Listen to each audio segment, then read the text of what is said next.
প্রথমে তোমরা ভিডিওটা দেখো, তারপর কিছু ফানি কমেন্ট পড়বো। কারণ 27 বছর বিজনেস হচ্ছে, এমনি এমনি তো নয়। 27 বছরের দোকান। একদম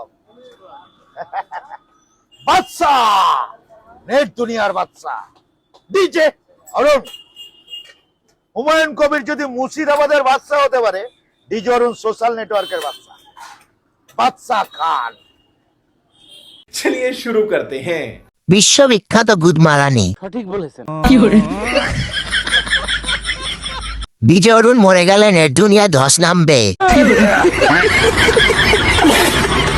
বোকা বাকিটা বললাম না, শালা আলুতে রং মেরে রেখেছিস, আবার বড় বড় কথা। বাদশা না না না না। কার কাটা এই গার মেরেছে, কাকুরাতে বাংলা খেয়েছে, বুঝতে পারছে না এখনো নেশা কাটিনি।